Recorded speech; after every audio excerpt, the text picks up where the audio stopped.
Palm Beach County today, once again at the center of the Jeffrey Epstein sex abuse investigation.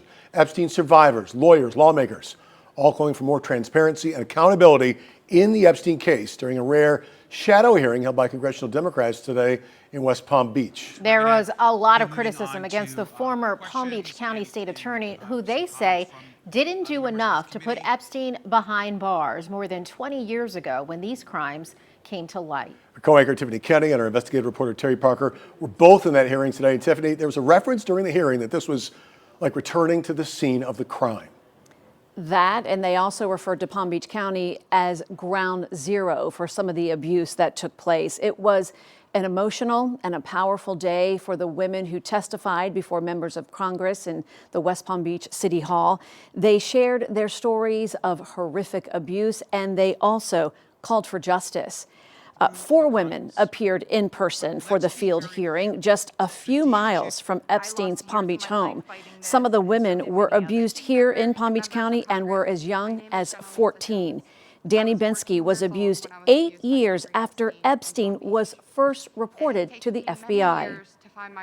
The Epstein case demonstrates that institutional systems have failed survivors time and time again. I lost years of my life fighting this, and so did many others. We did that so the next victim wouldn't have to. So don't listen.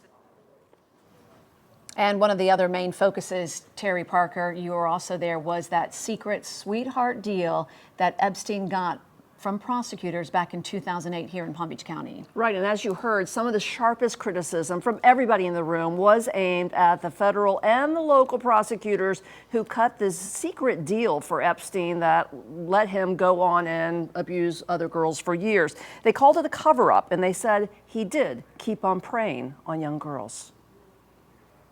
Because, folks, so much of the truth lies here, hidden in Palm Beach County, and we still have yet, under oath, heard from some of the key players. Congresswoman Lois Frankel calling for local players to give testimony on exactly what happened here in 2006, 7, and 8, when Palm Beach police found dozens of Epstein victims and enough evidence, they said, to put him away for life. Instead, former Palm Beach County State Attorney Barry Krischer took the case to a grand jury, where his prosecutors called only 2 victims and attacked their credibility, treating them like criminals. I want to know from Barry, why was he only going to charge Epstein with soliciting prostitution, which is a 60-day sentence? What happened? Who called him? Who did he talk to? Was his team overpowered? Did he get calls? Did he get threats? What did he get? It's almost inexplicable. Look, at the end of the day, the pressure that was on Barry Krischer was not only political, but it was financial. And at the end of the day, he was looking to his job and his future here in the county. And I think he was ultimately afraid to prosecute these cases because of the high-profile nature of the case. Victims attorney Spencer Kubin also critical of the Miami U.S. Attorney's Office under Alex Acosta that worked out a secret non-prosecution agreement, shocking victim Courtney Wild. I have never heard the feds of letting you help them decide which crimes they're going to charge you with, or if you're cool with how long you're going to spend in jail. But I thought, what do I know? Maybe that's how it works for rich guys. That's how it did work for Jeffrey Epstein.